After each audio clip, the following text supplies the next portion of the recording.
Selanjutnya kita kembali akan membahas kitab Risalah Ahlus Sunnah wal Jamaah karya Hadratus Syekh Muhammad Hashim Asy'ari, yang pada malam hari ini sudah sampai ke fasal fi luzumil ikhtiyat fi akhdid dini wa akhdil ilmi wal inzar an fitnati ahlil bid'ah wal munafiqina wal a'immatil mudillin, yaitu tentang wajibnya kita berhati-hati dalam mengambil agama atau menerima agama, wa akhdhul ilmi, dan mengambil ilmu atau menerima ilmu, wal inzar an fitnati ahlil bidah, dan berhati-hati dari fitnahnya ahli bid'ah, wal munafikina, dan orang-orang munafik, wal a'immatil mudillin, wal a'immatil mudillin, dan para imam yang menyesatkan. Ini bab ini sangat misteri, Pak, karena tidak menyebut nama masalahnya. Kalau nyebut nama sih gampang aja. Di Madinah itu ada orang munafik namanya Abdullah bin Ubay bin Salul.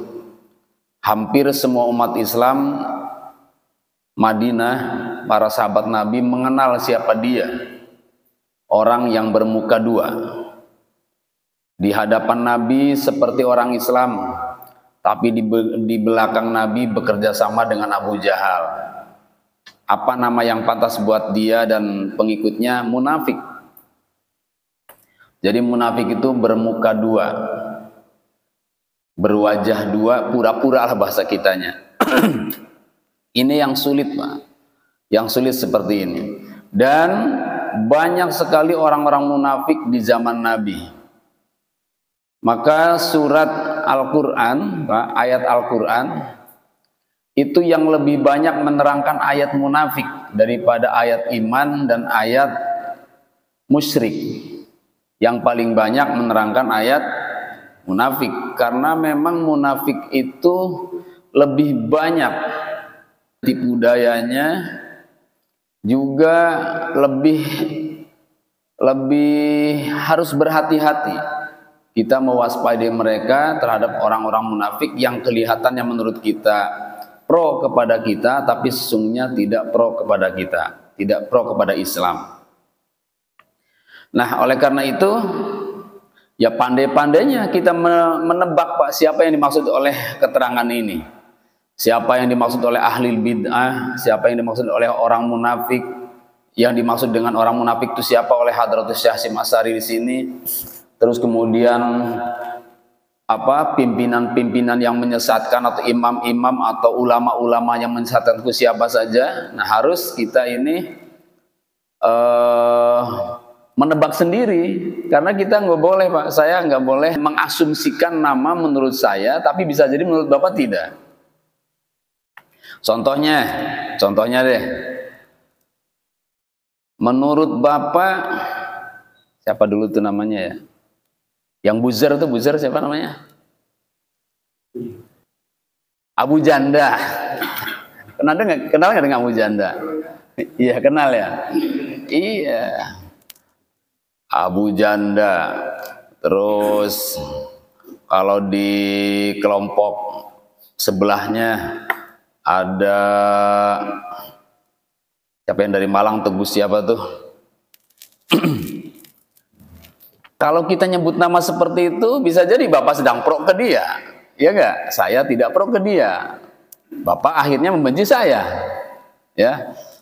Maka jamaah sekalian rahimakumullah, oleh karena itu, ya, sebelum kita lanjutkan, saya berwasiat kepada pribadi saya dan juga jamaah sekalian, karena kita ini termasuk orang awam, marilah kita selalu berpegangan teguh, gendolan, kumantil kepada orang-orang atau ulama-ulama kita yang disebut dengan ulama salafus soleh. Ulama apa? Ulama salafus soleh. Kalau kelompoknya namanya kelompok Sawadul A'zam. Ahlus sunnah wal jamaah itu masih pongkol, Pak.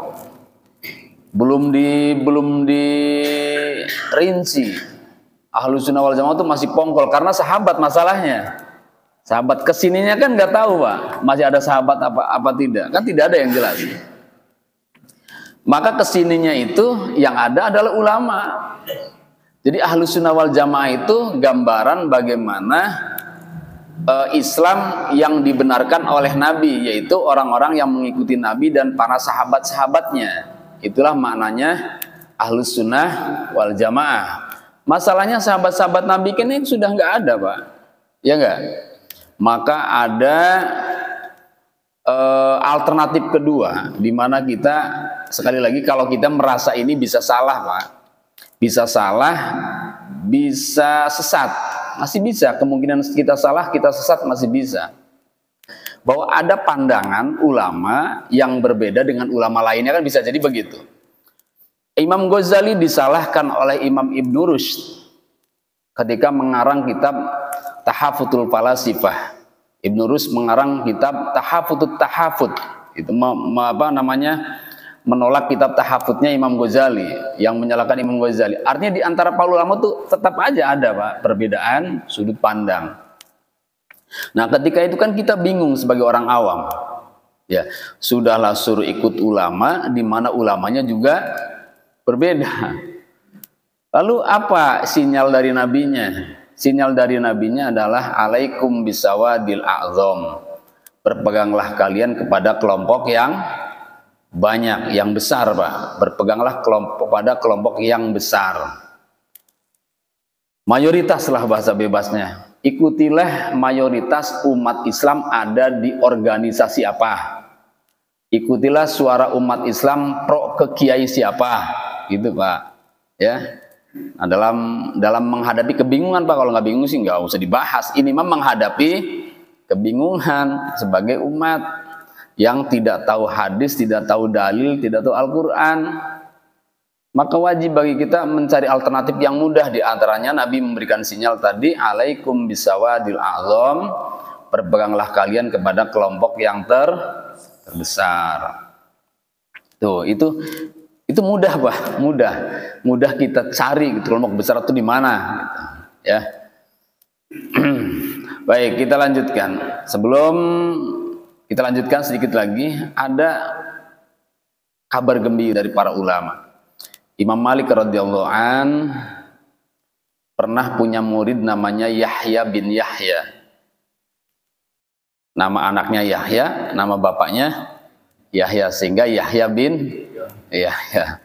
Kalau kita nyebutnya Yahya sepuh, Yahya anom kali gitu ya. Kayak di Tasik kan ada dulu Abah anom, Abah sepuh ya, sama-sama abah karena orang yang punya ilmu dan pengalaman spiritual luar biasa, sebutnya abah. Nah, Yahya bin Yahya ini adalah seorang pemuda yang sengaja ingin jadi muridnya Imam Malik. Waktu itu Yahya muda, kurang lebih usianya 26-an, 20 sampai 30 tahunan. Ya, dari Andalusia, Pak. Mondok atau mesantren ke Imam Malik. Lalu ditanya oleh Imam Malik, namamu siapa anak muda? Lalu Yahya menjawab, semoga Allah merahmatimu wahai guruku, namaku Yahya bin Yahya. Itu jawabnya. Jadi sebelum menjawab namaku Yahya bin Yahya, itu etikanya bagus banget tuh, Pak. Doain gurunya. Sebelum jawab namaku, nah ada ungkapan yang sangat perlu ditiru oleh kita. Semoga Allah merahmatimu wahai guruku, namaku Yahya bin Yahya. Begitu jawab beliau. Wahai muridku, katanya, tenang, aku punya kisah supaya kamu nuntut ilmu, semangat dan dapat yang banyak serta jadi orang alim. Dan ternyata memang doanya dan motivasinya Imam Malik, Pak, membuat dia jadi imam di Andalusia, ya, yang jadi panutan ulama sana bermazhab Maliki. Kisahnya begini, Imam Malik berkisah kepada Yahya itu begini, dengarkan, katanya anak muda, dulu ada santri di sini, anak muda juga seusia kamu, dari Syam. Nah, tidak lama ngaji di sini, dia meninggal. Allah cabut nyawanya katanya. Ternyata anak muda itu adalah waliullah. Waliullah itu apa? Kekasih Allah. Terbukti bahwa dia adalah waliullah, saya tidak menyangka begitu banyak orang berduyun-duyun mau mentakziahi, mau mengurus jenazahnya, sampai mau mengusung ke liang lahat itu berebut, Pak. Sampai-sampai Gubernur Madinah itu menahan. Stop, kata Gubernur Madinah. Saya akan tunjuk saja ulama-ulama terkemuka yang akan mengangkat jenazah ini. Karena memang berebut. Itu orang taunya dari mana kalau bukan dari Allah Subhanahu wa Ta'ala, bahwa itu adalah kekasih Allah. Setelah itu katanya, wahai Yahya, beberapa hari kemudian wali di antara waliullah yang masih hidup, Imam Malik tidak menyebut nama, bermimpi bertemu Yahya ini. Begitu terlihat wajahnya berseri-seri, bercahaya, pakaiannya putih, bersih, berkendaraan kuda turun dari langit. Kalau mimpi seperti ini halu apa bukan, terserah iman kita, Pak. Nggak wajib dipercaya. Tapi percaya syukur, nggak percaya juga tidak dosa. Ya, yang percaya hal-hal kayak gini biasanya sih orang-orang yang jadi santri, Pak, gampang percayanya. Karena di antara para kiai itu banyak kisah-kisah seperti ini, Pak, yang tidak disampaikan di jamaah secara umum seperti ini. Nah, saat itu saya bertanya kepada pemuda ini, tidak disebut pemudanya namanya siapa. Wahai anak muda, kelihatannya kamu berseri-seri, Allah muliakan dengan cara apa kepadamu? Wahai guru, ternyata Allah luar biasa memuliakan saya. Saya ditempatkan di tempat aliyin, di tempat yang sangat tinggi dan terhormat. Hanya beda 2 derajat saya dengan Nabi, katanya, dengan Nabi Muhammad. Kalau pakai jengkal ya 2 jengkal lah, kalau derajat ya ini dan itu, Pak, lantai 2 dan lantai 1 lah gitu. Wallahu alam derajatnya kayak apa saya juga nggak paham. Kalimat derajat itu bisa jadi gubernur dengan presiden, kan itu derajat, Pak, ya. Bisa jadi santri dengan kiai, bisa jadi derajat itu tempat, lantai atas dan lantai bawah. Itu wallahu alam nggak paham. Pahamnya dengan insting masing-masing saja. Saya dan para nabi, karena Nabi Muhammad itu bersama para nabi kelasnya di sana. Hanya beda 2 derajat, di bawah nabi itu para sahabat, katanya, kata beliau. Dan Allah berjanji kepadaku akan dikumpulkan nanti setelah hari kiamat bersama mereka. Jadi saat itu belum masuk ke alam akhirat, Pak, belum masuk ke alam mahsyar, masih di alam barzah. Ya, jadi sebelum ke alam barzah itu memang ada tempat dulu di mana di sana ada kesempatan bertemu dengan orang-orang sebelumnya. Nah, itu Yahya, kata Imam Malik, demikianlah Allah menghormati, memuliakan seorang pencari ilmu luar biasa. Nah, jadi setelah dengar cerita itu, Pak, Yahya ini ngajinya getol, rajin, nggak mau main-main. Karena sekali main-main berarti mempermainkan agama, mempermainkan Allah. Sudah diberi kesempatan waktu, badannya sehat, kok masih malas ngaji. Nah, begitulah, Pak, penghormatan Allah kepada penuntut ilmu. Dan masih banyak yang lain, Pak. Bukan hanya Imam Malik yang berkisah seperti ini. Banyak kisah-kisah ulama yang mengharukan, membuat kita terpukau dengan penghargaan Allah kepada mereka. Cuman karena amalan, menuntut ilmunya tidak malas-malesan. Apakah seperti kita saat ini? Ya mudah-mudahan. Ya, Bapak mau pesantren lagi? Enggak kan? Enggak sempat kan? Enggak pantas ompong-ompong pesantren. Ya, kata istri tapi, Pak, kata Allah sih pantas-pantas aja. Kata istri kan begitu. Udahlah, udah nggak usah pesantren. Nah, insya Allah, Pak, dalam waktu dekat pesantren Ihya Ulumuddin akan membuka pesantren lansia. Kalau mau ikut silahkan. Pesantren apa? lansia. Bagi bapak-bapak yang usianya sudah 70 tahun, silakan mau pesantren. Akan kami buka ya, sudah lagi finishing. Tinggal kamar mandinya barangkali yang belum. Saya sudah menyusun kurikulumnya, tinggal di-ACC oleh Pak Kiai lalu buka. Nah, agar bisa menikmati rasanya jadi santri, kan gitu Pak. Ya, ternyata banyak Pak yang sudah bertanya-tanya. Sebelum kita punya program ini, saya pernah ada yang nanya ibu-ibu, Ustadz, di mana ya? Saya mau pensiun nih, yang ada pesantren buat pensiunan di mana ya? Saya nggak tahu Bu, saya bilang. Kali coba deh ke Agim, saya bilang gitu. Nah, sejak saat itu saya berpikir, ternyata pemikiran saya klop dengan pemikiran Pak Kiai Jazuli. Beliau sedang membangun dalam rangka upaya membuat pesantren lansia. Apakah nanti bulan Juli atau bulan Syawal, wallahu alam ya. Ya minta doanya saja biar cepat terrealisir. Siapa tahu Pak, dengan waktu yang longgar, Bapak yang tidak mungkin menurut perhitungan Bapak hafal Al-Quran, dalam 3 tahun hafal Al-Quran. Kalau nganggur kan waktu sehari-harinya pasti baca Al-Quran. Ya. Nah, jadi itu motivasi dari Imam Malik untuk kita semua. Kiranya kita yang punya waktu, jangan sia-siakan waktu dengan nongkrong-nongkrong di depan televisi, depan HP, sementara waktu ngaji bisa dilakukan.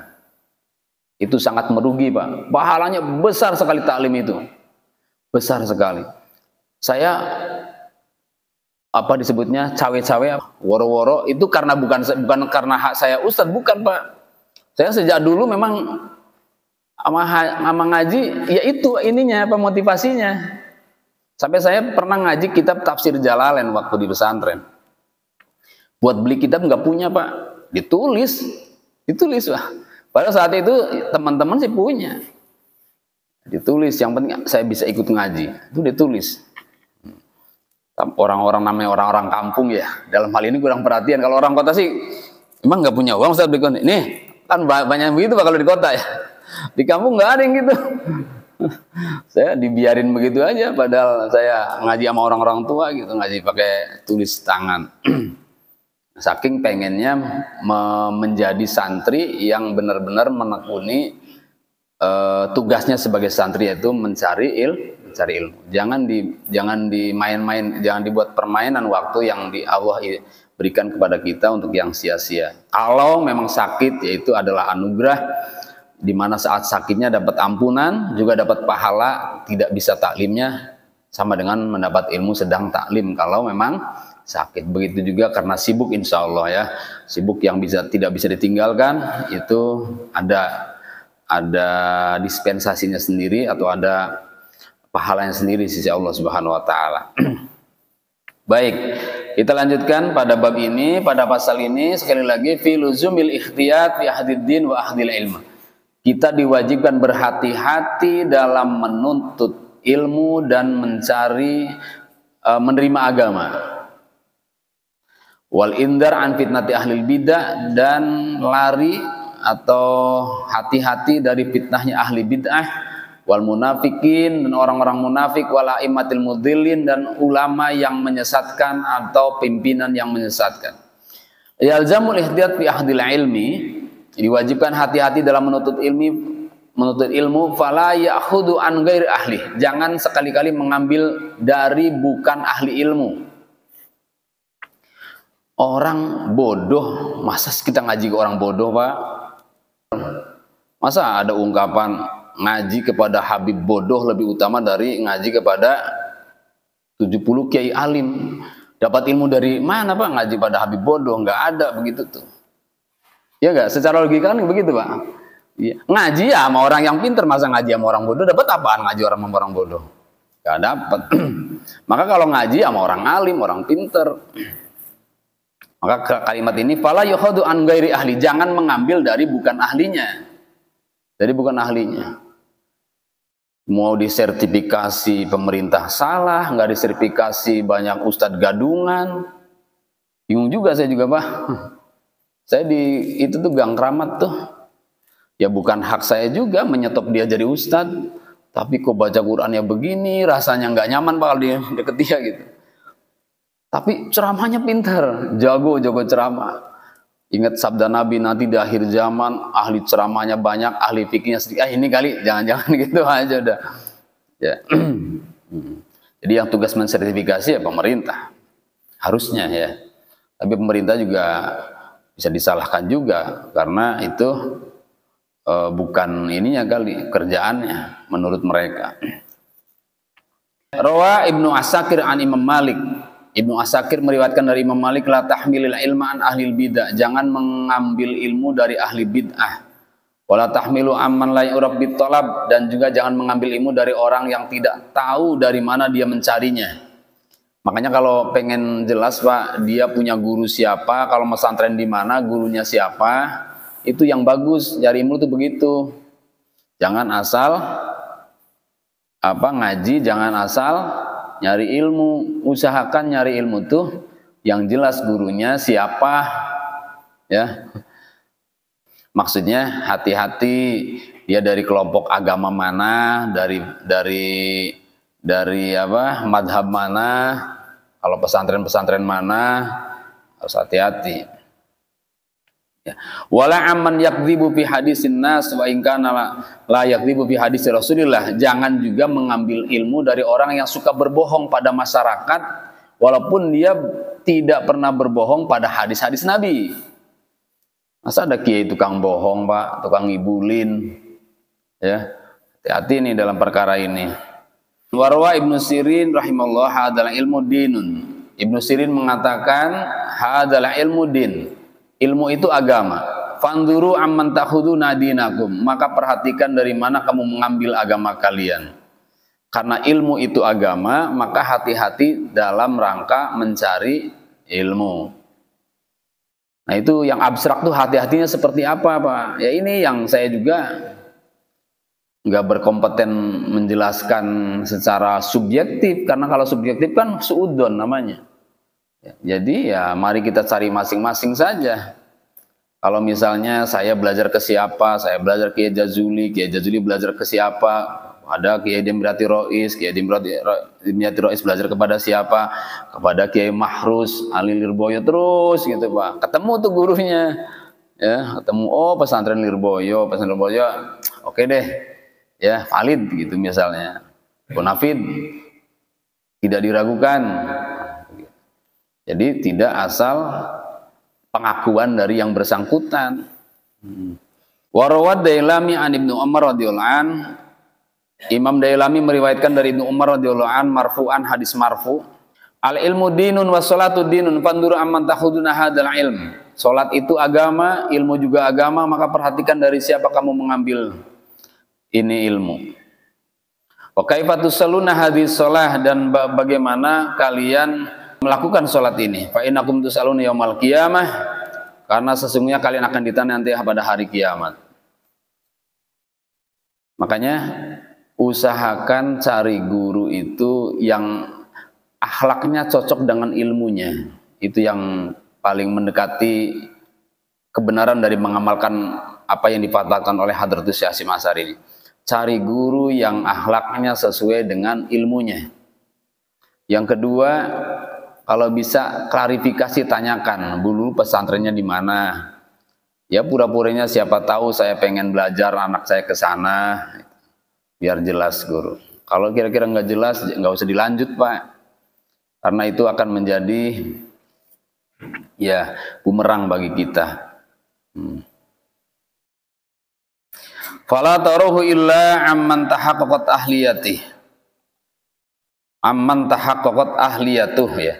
Dan janganlah kalian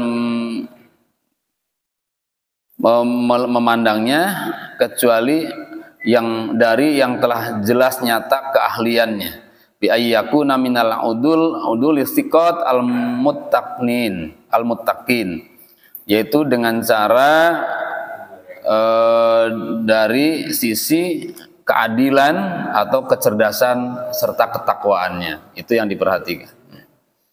Kalau setiap manusia, setiap ulama juga punya kesalahan, punya kekeliruan.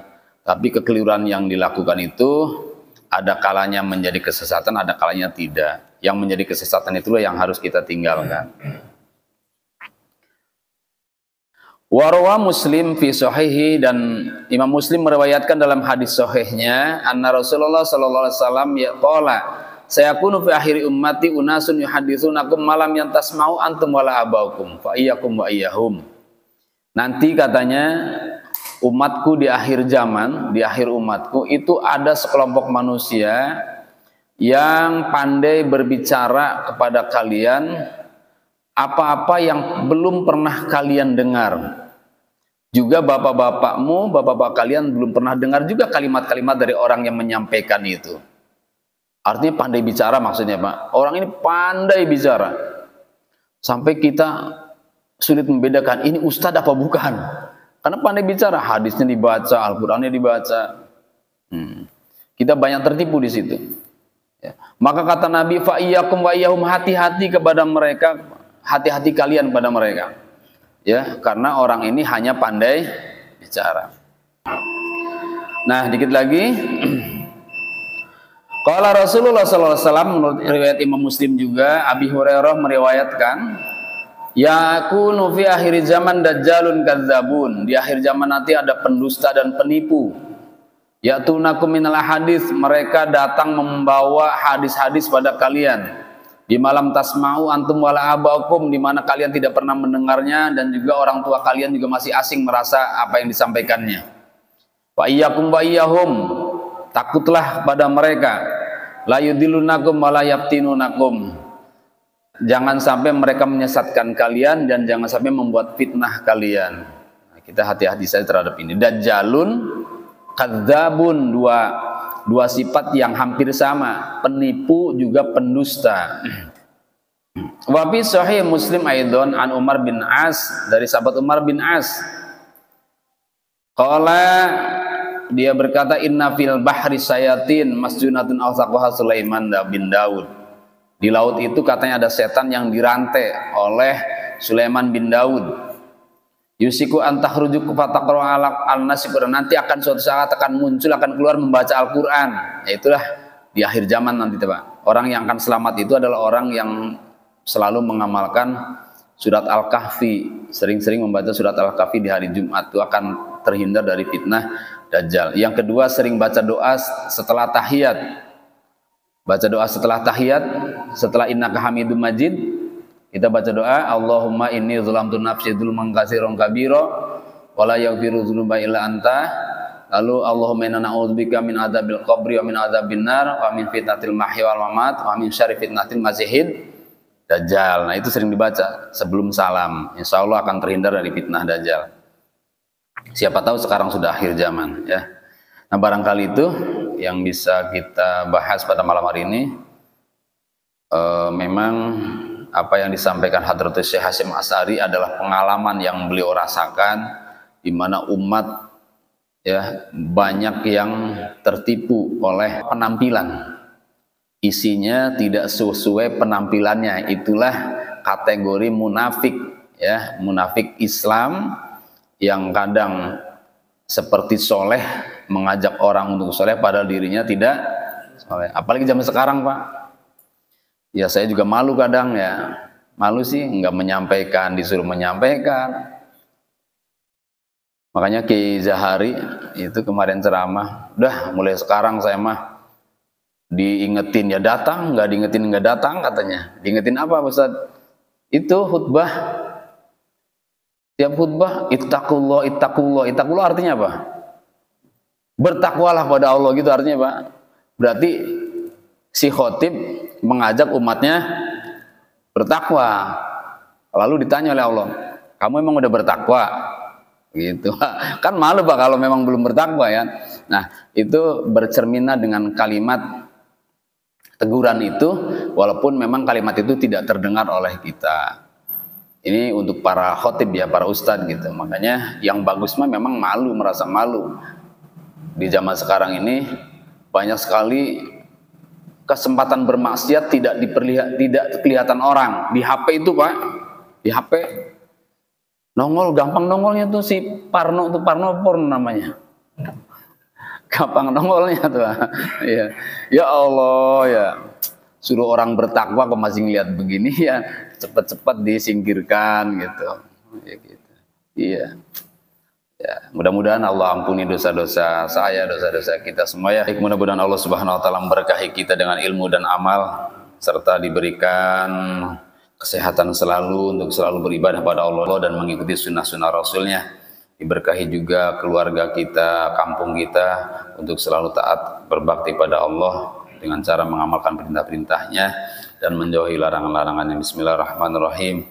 Alhamdulillahirabbil alamin wassalatu wassalamu ala sayyidina wa ala Muhammadin wa ala alihi washabihi ajmain. Allahumma wafiq imanana bi taufiq wa a'idzu bi ta'yidik. Allahumma wafiqna lima tuhibbu wa tarda wa ja'al amalana fi ridhak wa a'inna ala muridina wa dunyana bi rahmatika ya arhamar rahimin. Sallallahu ala sayyidina Muhammad wa ala alihi wasallam.